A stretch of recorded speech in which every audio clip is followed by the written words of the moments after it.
Welcome. It's good to see each one of you tonight. Thank you for coming, and for all of those watching online or later.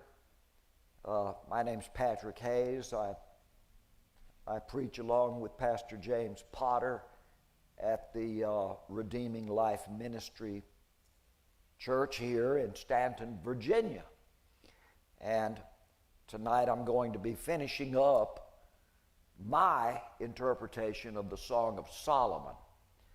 And I want to remind you that this is a song. It was written to be sung, and it's all speaking parts of different characters. In other words, it's a play, a drama that is acted out. So that makes it an opera, or maybe an operetta. And I'll have some comments to say about that as we get toward the end of it, and then hopefully tonight I'll have time to show you one more of Solomon's, what I think is Solomon's songs, Psalm 45, which is also done in operatic fashion. We'll have a look at that in a little while. But the speakers, the problem with looking through the Song of Solomon is you don't know who's speaking at different times. And if you don't know that, if you don't decide who the speaker is of this line and that line, it becomes very confusing. Some commentators agree with my view of it. There's a particular Bible commentator whom I don't agree with in many things. His name is Finis Dake, and I knew him years ago before he died. I never did agree with a whole lot of his theology and eschatology, but all of that's immaterial.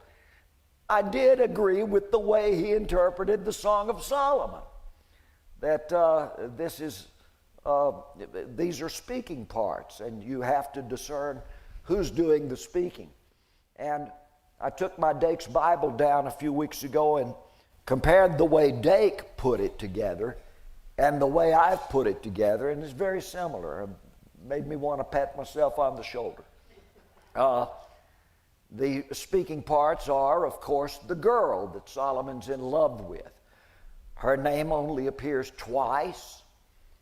Some versions of the Bible will, erroneously I think, write her name as Shunammite, as though she were from the city of Shunem, which implies that she is none other than Abishag, who was the young girl they found to lie down with David in his old age, the most beautiful girl in Israel. But actually, it's Shulamite with an L in it in Hebrew pronunciation, or not even Shulamite, as though she's from a place called Shulam, but actually the name is Shulamith, as though a female version of Solomon's own name. Now, this name, Shulamite, Shulamith, or if you prefer, Shunammite, only appears twice in the 8 chapters of this poem. And she's the one whom the poem is all about. As I see it, and we're just going to finish it up tonight, she's got 2 men interested in her. She's young, we're going to see tonight. She's just an adolescent. And that will be spoken in chapter 8, I believe, what I call scene 6. And she has, as a goat herding girl, she has met a sheep herding fellow out in the pastures, and they have talked and fallen in love with each other. The shepherd is unnamed in the book, except that we find he is a man of good morals. He never pushes himself on her. They do sit together and talk. The next voice is the collective voice of her brothers who are angry at her for talking to this shepherd out in the field, and they can see that she's lovesick and giddy, and so they don't let her take the goats out into the field anymore. They confine her to vineyard work and make her stay at home. And they want to, and well, this causes her to have a number of distressing dreams. Some of them are nightmares, that she's trying to find this man she's in love with and can't ever quite find him, or that he's searching for her, and other things. But they do love one another, and that's going to come to a conclusion tonight as we read through to the end of this. Another collective voice is the daughters of Jerusalem, which I and Professor Dake both agree are the harem brides of Solomon.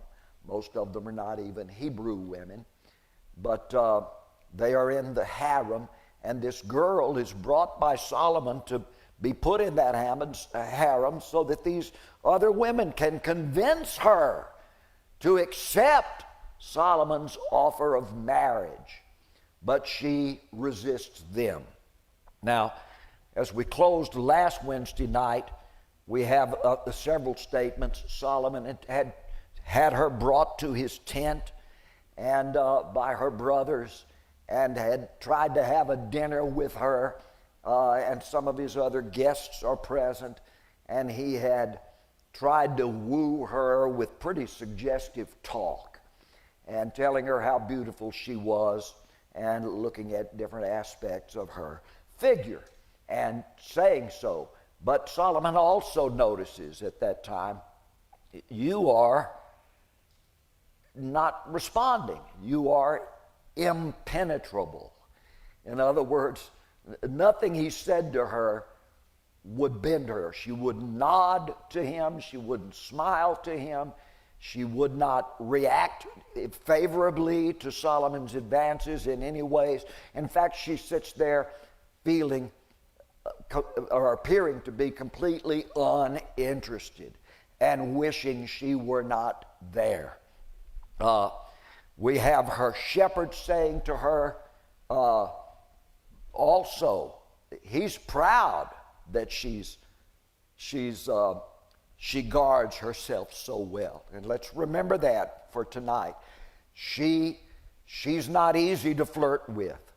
And she and the shepherd have had a couple of interesting exchanges, but he hasn't yet asked her to be his wife, nor has she sought for that proposal. But they have enjoyed one another's company on a flirtatious but still platonic basis. He hasn't touched her, she hasn't touched him, but she does dream of kissing him.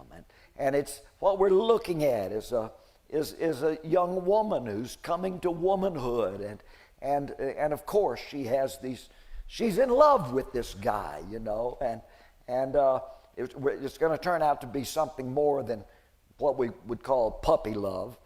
But he hasn't pushed himself. In fact, he has complimented her twice by saying, you are as impenetrable as an army flying war banners, or a city that doesn't open its gates.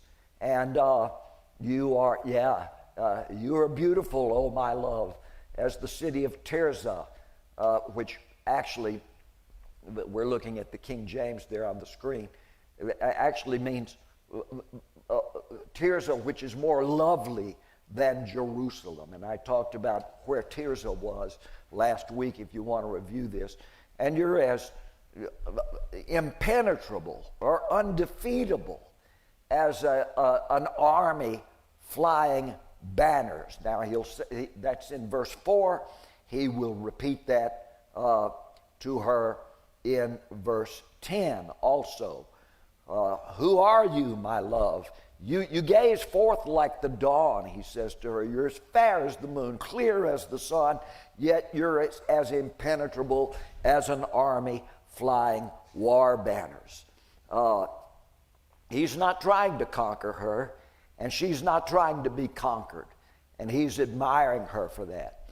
Now, Shulamith this is where we closed last week. She's relating some dreams or fantasies or maybe real events to her friends in the harem about her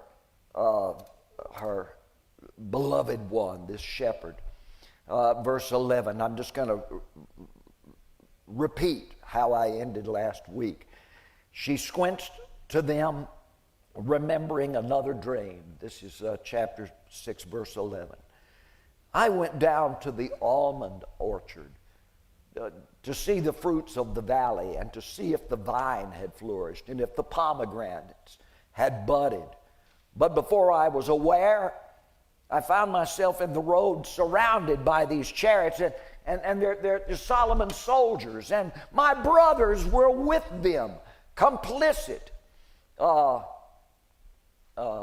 This says the chariots of Amminadab. You can look that up and find out that she's really talking about Solomon's officer of his chariots, Amminadab. But these are Solomon's soldiers. Amminadab is the officer of them. And somebody says in verse 13, return, O Shulamite. That's the first place that name appears in this poem.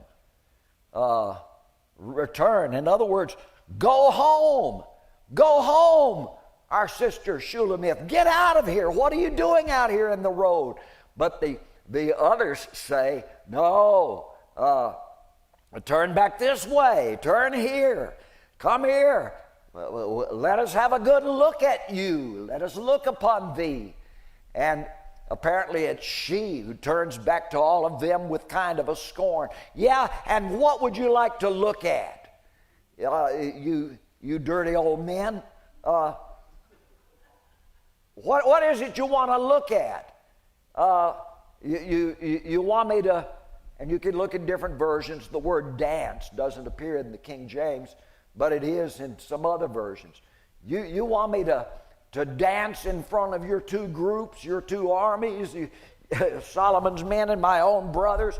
What in the world are you asking me? And I put it, and what would you want to see in Shulamith? A hoochie-coochie dance? What is it you want me to do? A lewd dance before two armies? Well, that's the end of what I call scene 4. Let's move on now to scene 5, which I began with chapter 7, verse 1. And I'll leave the King James alone. You can watch it on the screen behind me while we go. I'm just going to read my translation. It is now in the king's quarters of the Jerusalem palace. There's no one in Solomon's private dining room except Solomon and this girl. He's had her brought. There are no guests. This is him trying to really make inroads upon her. Shulamith is arrayed. She has been arrayed or dressed for this meeting in rich, alluring attire, which is completely foreign to her. This is a country girl, and they've dressed her up in a really kind of a sexy-looking outfit so that she can appeal to the king or something. Solomon, who is now alone with her, and he's, I think, well into his cups as the scene opens, and he attempts once again to seduce her. He ogles her frame, and I want you to notice this as we go through his words, beginning at her feet and then moving up to all the way up her body, talking about the different parts of her form, all the way up to her face, her eyes, and her forehead, and then moving his eyes and talking back down to her breasts. And as this scene opens, Solomon's talking to her. How lovely are your feet in those sandals, oh, like a prince's daughter.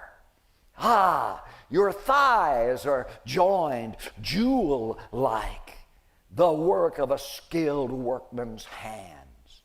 And your navel, well, this shows me that she's been dressed like a belly dancer,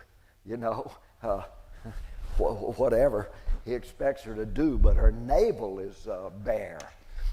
And your navel, oh, it's a round goblet and never without wine. And your belly is a sheaf of wheat encircled with lilies. Your breasts are twin deer fawns. Your neck is an ivory tower. Your eyes are the two Heshbon pools by the Bath Rabbim gate. I'll discuss that in a minute. But your brow is the Lebanon tower confronting Damascus.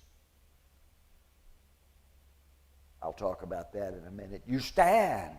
This is still him talking to her. You stand like a fruitful field at Carmel. Ah, your hair is colored silk. I, the king, am spellbound, beholding galleries. How lovely, how pleasant you are, my dear, offering delights. Ah, your stature is a palm tree. Now, I've never understood these commentators and expositors who believe that the Song of Solomon is an allegory about Jesus Christ speaking with his bride, the church, and these are the only two voices in it. And he's complimenting her and she's complimenting him. And usually if somebody does say, well, there's this group called the Daughters of Jerusalem and another group called her brothers, well, they're not in the bride. It's all about Christ and his bride, and these are guests at the wedding feast in heaven. Well, still, my problem with that, and I don't mean to sound prudish, but I guess I will sound that way, is I can't imagine Jesus ogling his bride from her ankles up to her belly button and her bosom and her shoulders and her neck and all the way up and saying, but my complaint with you is that when I really try to look into your eyes, you're resisting me like the battle tower overlooking Damascus from the Lebanon hills. And I can't quite, find you in this. Let me compliment you some more. I don't think that's the way Jesus ever spoke or ever will speak. And I don't think it's a matching allegory for Christ's love for the church. I think that, once again, let me say it, these three main characters, it's the eternal triangle, the love triangle. This is one girl and two men, Solomon the king and the shepherd. The king is rich and powerful, the shepherd is humble and poor, but he knows what he wants in life. Solomon has married time after time after time, but still driven by his mother's prophecy to him in Proverbs 31. Find the one perfect girl whose value is above that of rubies, and 22 verses in that alphabetic poem about the perfect woman. And who can find this perfect woman? Well, Solomon says, I've never found her. Among 1,000 men, I've found one worthy one. But among women of that same number, I've never found one. He says that in Ecclesiastes. And why would he say that? Why would he say that? Unless he's discussing what people accuse him of. Unless he's also saying that none of these marriages have really mattered to me. Not one of them has had any kind of, none of them are what I wanted. It's though he's saying all these women I've had to marry because of political and diplomatic and governmental and imperial responsibilities. But I've never wanted any of them. I've never loved them. Somebody says, well, if you go to 1 Kings chapter 11, it accuses Solomon of when he was old, he clave to all these women in love. Well, I've got a suspicion on who wrote that, and it's a damnable accusation against Solomon. And somebody had a political gripe against him. I won't go into that right now, but it doesn't even make sense. When he was old, not when he was young, when he was old, he let all these wives turn his heart. Well, okay, maybe he's in a midlife crisis or something and decides to have an affair. Okay, that happens. David did it, okay? Abraham seems to have done it. I'm not pardoning that kind of behavior. But 1,000 when you're old? You might have a little fling with, hard-hearted Hannah from Savannah or somebody, or Long Tall Sally or something. But 1,000? It just doesn't make sense at all. And Solomon himself is addressing that idea of 1,000. Solomon, though, is, and I think, as I've said, that the Song of Solomon, he writes it when he's older, but he's looking back at something he had done when he was much younger, flirting with this girl and trying to seduce her into marrying him. And before the song is over, he's going to repent of it and back off and let the girl marry her shepherd. In this business, what we're reading right now of him flirting with the girl and making these innuendos and these sordid sort of things to her, these words of flirtation with her.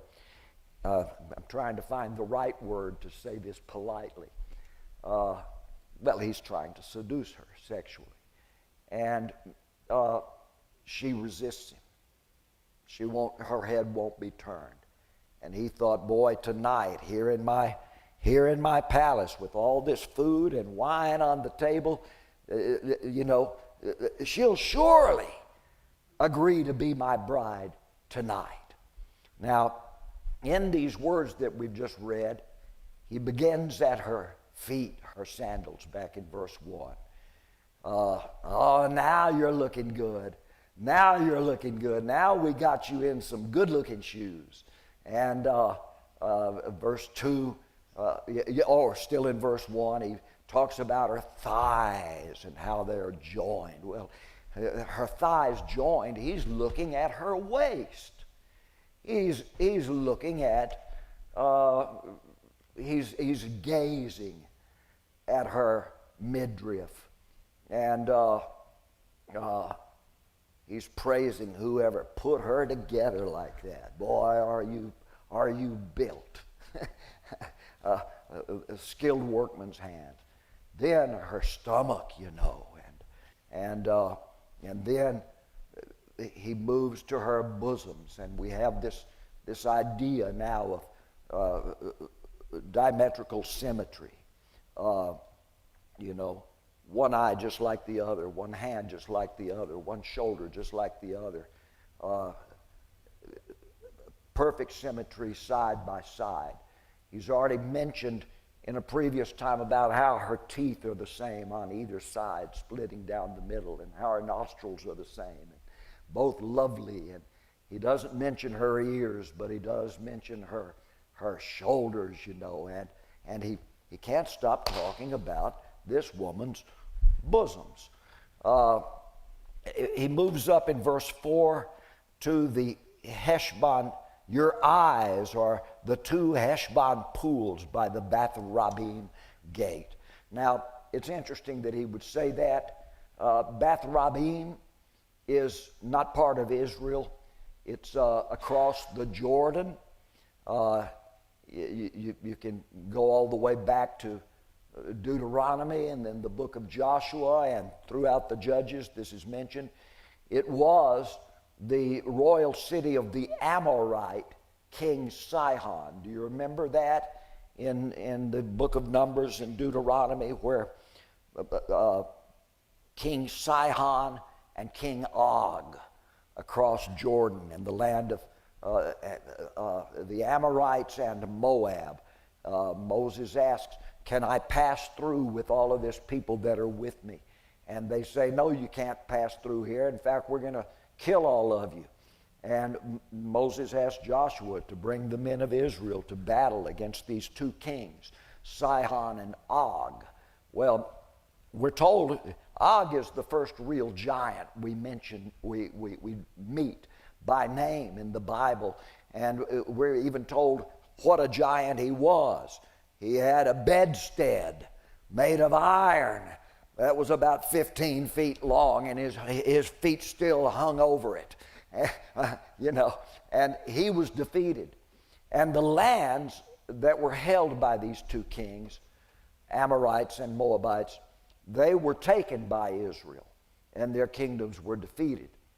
And later, just before Moses dies, the two tribes of Reuben and Gad, their elders come to Moses and said, look, you've already announced you're going to die without going into the promised land, without leading us in. We want your permission. We'll follow Captain Joshua, and we'll go across the Jordan into the promised land, and we will help the other tribes of Israel defeat the Canaanites. But we don't want to live there. We want to come back into these lands that we've conquered, if we can do it. And Moses says, well, just don't ever build an altar over here on this side of Jordan. The altar is going to be with all the rest of Israel, and you'll have to come across the river and celebrate at feasts before the altar of the Lord. And they say, yes, we'll do that. And then a third group shows up and said, we want to be part of that too. And that was half the tribe of Manasseh. So these lands taken by Sihon and Og become known as Gilead, the land of Gilead, across Jordan, not in Israel proper, but east of the Jordan. And it's quite an extensive bit of land. It goes right on up to the border of Syria and all the way down to the southern part of the unconquered Moabites and Edomites. And this is the land of Gilead that these 2.5 tribes will get after the death of Moses and the conquest of Canaan under Joshua. Am I giving too many details here? Well, part of this is there's this royal city, Beth Rabbim, and it's got gates around it. This is back in the days of the Amorites. And it's very famous back in those days. It sat on a wide, level hill. The ruins of it are still there to this day, between two rivers that flowed from these hills down into the Jordan. They were tributaries of the Jordan. And those two rivers came together right on either side of this mesa-like hill called Beth Rabbim. And they had put together fountains. In fact, 2 double fountains, tiled pools with roofs over them. And these 2 rivers flowed through there. And it was known as the City of Waters for that reason.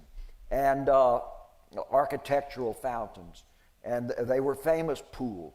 The name Beth Rabbim means daughter of a multitude. Now, you can go online and look up more about it, but Solomon is saying that's the most beautiful city there is, and your eyes remind me of those 2 Heshbon pools at Beth Rabbim, and your brow is like the Lebanon tower confronting Damascus. Well, that's also a very famous place. It was just above Mount Hermon on the Lebanon border. Either David or Solomon had this great watchtower built. It's a military tower with probably Solomon had built it with an agreement with Hiram of Tyre, who controlled Lebanon. And he built this tower. Why? So that there would always be watchmen in it. There was a fireplace at the top where if there was danger, they could light this signal fire.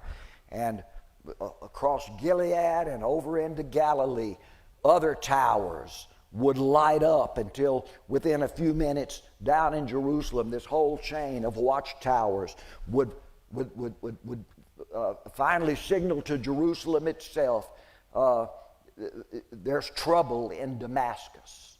Now, if you're on top of this tower and you're looking down, what you're seeing right down there below at the foot of these mountains is the city of Damascus, the capital of Syria. And if you're on there, they keep watch all the time on the troop movements and other things happening in the city of Damascus. And they can report within minutes to Solomon or to David, if this was built earlier, anything that the Syrians are doing, any kind of movements or mustering of troops or, riots in the city, and let Solomon know about it, or any king of Israel. We also read that this system was revived again during the days of King Uzziah, a descendant of Solomon's. And it's quite interesting. But this Lebanon tower confronting Damascus, it's a defensive watchtower from which all the doings in the Syrian capital could be scrutinized. And he goes on in verse 5, he says, "You stand like a fruitful tree at Carmel." Now, if we mention Carmel, we usually think of Elijah, don't we? Because Elijah called all of Israel in the days of King Ahab to Mount Carmel, and there he called fire down from heaven, which God responded to. Only that hadn't happened yet when Solomon was alive. That would be a couple of more centuries after Solomon's time before that Mount Carmel. What Solomon would have known about Carmel is that it is indeed a mountain in the tribal lands of Asher, and it overlooks the Mediterranean. An interesting thing about Mount Carmel is that later, here's the River Jordan, here's the land of Israel, here's the Mediterranean, here's the Lebanon line. So this upper part of Israel is known as Galilee. Mount Carmel is right in the middle of that beautiful Galilee plain. And from the top of Mount Carmel, you can scan 50 miles out into the Mediterranean. If you turn this way, you'll look down on the beautiful Galilee plain, and just down there on a rise, there will be built a city known as Nazareth. It's not built in Solomon's time, but that'll be where Jesus grows up, right in the shadow of Mount Carmel, just to kind of give you an idea where this is. It overlooks lush farm and pasture land, and one thing that we do know by Solomon's time is that David had once gone up there when he was running from King Saul, and he met and married a woman named Abigail. Her husband Naboth died. I won't go into the details of that story. It's one of those strange, detailed stories we have in the life of David. But by marrying her, David now has his wife owns all of those farmlands that her dead husband Nabal had owned. And you say, well, if she was his wife, she didn't get it. Well, they didn't have children. And according to Moses, if there are no children and a man dies, his wife can petition to own all of his holdings. No wonder David was happy to marry her. He needed some holdings up in the north. He's getting ready to make his bid for the kingship. So Solomon, David's son, is saying, "Oh, you stand like a fruitful field at Carmel. Oh, and look at your hair. It's colored silk." And he goes on and on. Now, in verse 7, he says, "Your stature is a palm tree." And I've got him finishing up his cup and setting it down, smacking his lips, and he says, "And your breasts are its date clusters." Now, I know the King James says grapes. Go look it up. It's actually a date palm he's talking about. And just remember that the word grape is often used in the King James the same way we use the word corn. We read in the Bible about Jesus going through the cornfields. Well, what we call corn that we grow out here in Virginia and all across America, they didn't have that in Israel. The word corn in King James simply meant grain. A wheat corn, a barley corn, unless a corn of wheat fall to the ground and die.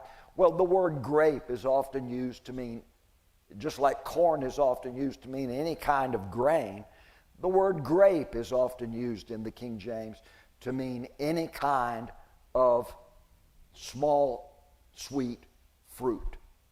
Even olives are a couple of times referred to as grapes.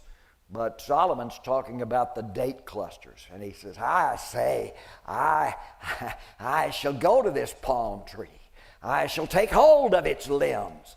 You're the palm tree. I'm about to get you, girl. Your breasts will be clusters of grapes, the scent of your breath as apples." And now he fills a cup after all this nasty talk and sets it on the table before her. In verse 9 he says, "Take this, my dear. It's the finest of wines. Roll it to the roof of your mouth. Swallow it down sweetly. It will loosen your silent lips." So she's not responding to him at all. With all of these very suggestive compliments, she's just looking out the window, and she pushes away the wine cup, firmly resisting the king's advances, and she says firmly, "I belong only to my sole lover." Verse 10, "I am my beloved's, and his desire is toward me." I've got her saying, "Mr. King, I don't belong to you. I belong only to the lover of my soul, and he's coming here for me." This is one of the most beautiful things, I think, in this interpretation of the Song of Solomon. She believes she has this bridegroom who's going to come back for her. He's on his way, and she's already told this twice to the harem girls. Now she looks Solomon in the face and says, "My lover is coming to get me out of here." All right, we come to scene 6. This will begin with chapter 7, verse 11 of the poem. Now this takes place just a little while later. The girl hears her beloved's voice down there in the street. She's up in the king's palace, and she hears his voice, and she said, "My beloved is down there." And I've already given you my fictional version that I wrote about this. When Solomon sees that she won't listen to him, he turns to the girl and takes her out on the balcony and said, "Who are you calling your beloved?" And she's looking down there, and then she sees him. The shepherd has come all the way down to Jerusalem from northern Galilee with a stick in his hand, ready to fight the king if necessary, and all the king's army to have his beloved. And when Solomon sees how she reacts, she hasn't reacted to anything he has said. The harem lady said she doesn't react to us. Her brothers couldn't get her to respond to them. But boy, she is responding to this poor shepherd down there. And Solomon has her sent down. And he's up on his balcony, I guess, watching. And the gate is opened, and the shepherd is allowed into the king's gardens, and she comes out of the door, and they meet together there. And as soon as they do, the shepherd speaks to her. Here's my intro and stage setting here. The garden is below the window of the king's palace. Solomon has signaled for his sentries to allow the shepherd to come in to claim this girl as his bride. But also, her brothers have arrived, ready to celebrate her marriage to the king, which isn't going to happen now. The girl, Shulamith, is allowed to come down into the garden along with the harem brides, who will speak in this last scene. And they've been summoned to wish her well. You need some bridesmaids? Well, I've been talking to some of the ladies, the ones that helped me get dressed up in all of this. Solomon says, I'll have them brought. And so these gossipy females who have at least befriended the poor girl, they show up. So there's quite a gathering. Here come the girl's brothers and uncles and parents or whatever. Here come these harem brides. Here comes the shepherd, and now the girl comes down the stairs into the garden. And he speaks to no one but her. Come, my darling, let us escape from here into the fields. We can lodge tonight in the villages. We shall rise early to the vineyards. We shall see the vines flourishing, the tender grapes appearing, and the pomegranates budding forth. There I shall declare to you my loves. I have prepared mandrakes for you, my darling, to give their aromas. That's the perfume. At our gates are all manner of pleasant fruits, both the green and the ripened. I have prepared them for you. Oh, my darling, I've come to get you. Notice he doesn't mention cities, towns, houses. He mentions nature. I'm going to take you out. It's springtime where nature is exploding with its blossoms and fruits. And I've come at the right time to take you. Can't you leave? Come with me. And she's not quite sure. She says, oh, but if you were, verse 1 of chapter 8, if you were as one of my brothers nurtured at my mother's bosom, then they would have let me outside to meet you. In other words, if you were one of us, if you were like us, if you were part of our family, if you were part of our tribe. And what she seems to be saying is that they're going to consider you an outsider. You're different from us. But oh, if you were like us, then I could kiss you and not be reproached. They don't like you because you're different. And I then would lead you to my mother's house, and she would instruct me. Then I would have you drink spiced wine and the juice of pomegranates. And she turns to her brothers, glaring at them. There they stand, and here he is, and she's talking with him. And she turns to them, and she said, I'm going to tell you all something. This is the man who should be hugging me right now. His left hand should be under my head. His right hand should embrace me. And you won't allow that. Now, if you go back to the first scene when the whole poem opens and she says, oh, if only he were kissing me with the kisses of his mouth. And she's talking to the harem girl. She says, oh, I can imagine his right hand at my head, his left hand embracing me. So she's repeating that now to her brothers. Then she turns, I imagine, to the harem brides, and she says, this is the third time she says this, promise me yet again, oh, you daughters of Jerusalem, swear by all the does and stags of the forest that you will not arouse nor awaken in me from my love dream before it is fulfilled. Now that's the third time she says that. She had said it to them twice. In other words, she's been saying, if I'm an idiot and this is just a dream, don't wake me up from it. If I'm just talking silly and this shepherd I'm in love with really doesn't love me, just don't wake me up from it. You can wake me up when my dream is fulfilled and I'm finally married to him. Tap me on the shoulder then and say, wake up, it's not a dream. But she says this to them right now in this garden that's about to turn out to be their wedding. Right there. And the harem brides, hearing that, must laugh because they've heard it a couple of times. And at least one or two of these women turn to the shepherd and say, who are you, sir, coming here out of the wilderness, now standing with her, your darling one, and she leaning upon you?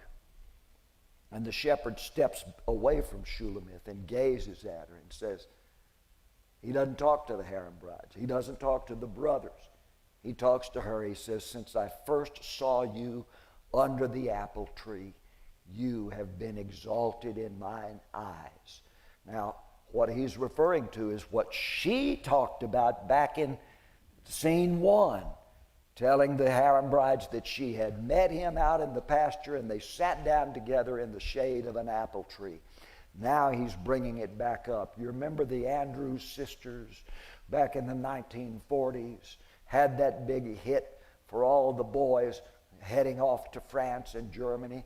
Don't sit under the apple tree with anyone else but me. Anyone else but me.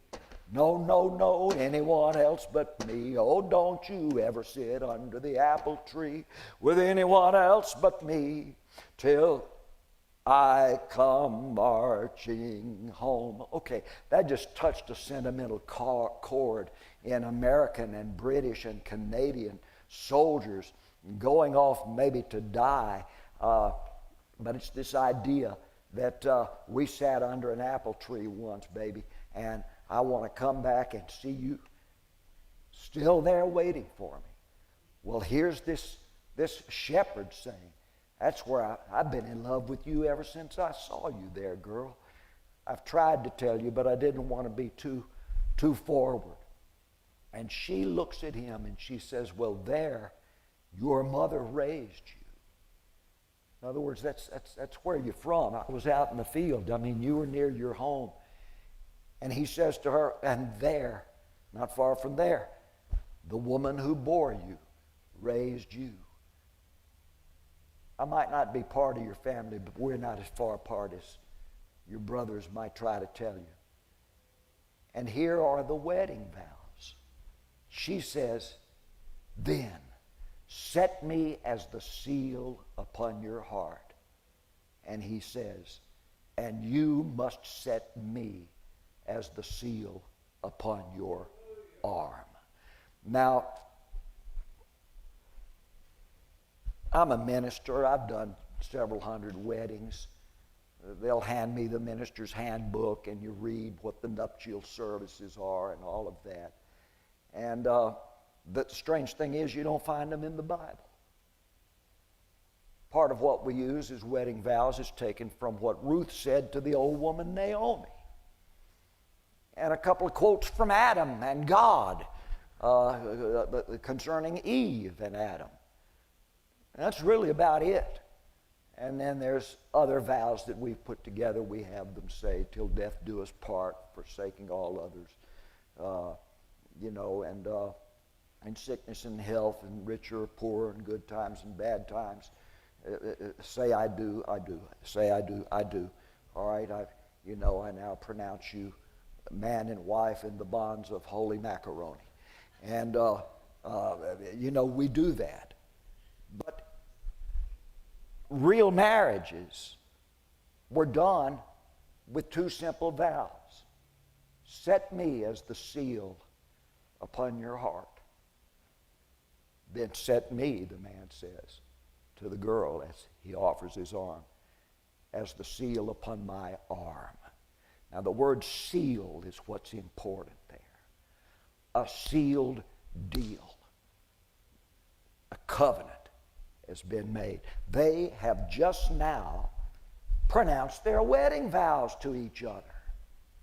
And sitting up there in his balcony, in the dark, listening to this, down below, he had wanted her to say something like that to him tonight. Set me as the seal upon your heart. And she had not responded to Solomon, but now she's saying it to this shepherd. And Solomon listens to it and speaks 4 proverbs. Such love, he murmurs to himself. Such love is stronger than death, while jealousy is as cruel as the grave. He's beholding a love that will outlast death, but his own feeling is jealousy. And he knows if all I get is jealousy and don't get love like that, it's as cruel as the grave. Notice the 2 mentions of death and grave. There's something stronger than death that I haven't found. All I've got is this feeling of jealousy that I've got to get over, or it'll kill me. He says the coals of love are embers of fire and blazing flames. No waters can quench that kind of love. No floods can drown it. A man would give all of his house for that kind of love and leave it thus in ruin. It would utterly be condemned. I think what Solomon is saying, how stupid I've been. I was going to throw away my marriage with my wife, Queen Naamah, my son Rehoboam, my daughters Taphath and Basmath. I was going to throw my whole house away for this girl. And she didn't love me. Look who she loves. But for that kind of love, a man might throw everything away. And he's acknowledging it. I think this is Solomon's statement of repentance. Well, the brothers are down there. They hear the couples pronounced vows, and they raise objections. Not so fast, not so fast. Don't put our sister as a seal on your arm. Don't you take her as a seal upon your heart. You just stop that right now. This is our young sister. Look at her. She's just a teenager. She hasn't even formed a full bosom yet. What shall we do to protect our sister, they're asking one another, from this unworthy man who now dares to speak for her? They glare distrustfully at the shepherd and at their sister Shulamith, and they say to him, if she has been a wall against you, sir, or even against the king, then we would reward her. We build for her a silver palace. Now they can find out if she's been a wall or not. In other words, has she lost her virginity to this shepherd that was in the fields with her, or with this king up in his palace? We can take her to the Levites and find out. They'll do an examination. And if she has been a wall, in other words, they're insinuating, Mr. Shepherd, we better not find that you've ever touched our sister. And if she's been a wall to the king, well, then she would deserve to live in a silver palace. But if she has been, instead of a wall, if she has been a door opening up to some lover at any time, then we shall imprison her with cedar planks, a coffin. And she deserves to die and be buried. And she looks at them face to face, and she says in verse 10, I can declare to you, I have been always a wall, and my body ever a defended tower. Even the king saw that I was like a defended tower up on Mount Hermon in Lebanon. I've always been a defended tower, even against him, until now. This is why I am favored in his eyes. I wasn't an easy catch, even for the man I was in love, and I certainly wasn't an easy catch for Solomon. When she says that to her brothers, the shepherd takes her hand in his. Set me as a seal upon your arm. The brothers look around. They nod at one another morosely and say, well, the king's not going to help us here. We're wearing out our welcome in the king's garden. And they depart through the gate. Harem brides are there. And I imagine them hugging Shulamith and saying, be happy. Be happy. Enjoy your wedding. We do weddings in Mexico, and afterwards people come and say, sean felices. Sean felices. It's what everyone says. It means you two be happy. Have a happy life. And I can imagine them saying something like this to both of them. And these harem brides would each reach up and touch the shepherd's cheek in blessing. And then they depart out of another gate to go back down the avenue to their harem. The shepherd puts his arm around Shulamith, and they move together toward the garden gate. But the shepherd turns just for a moment toward the king's balcony, and he raises a hand, uncaring that the king might be listening to him. And the shepherd says, King Solomon has vineyards in multitudes. He lets out his vineyards to keepers. Each one, after selling its fruits, must bring to him 1,000 pieces of silver. My one vineyard, my own, is right here with me, the only one I'll ever need. But you, O Solomon, must have 1,000. And they who harvest your fruit for you earn but 200.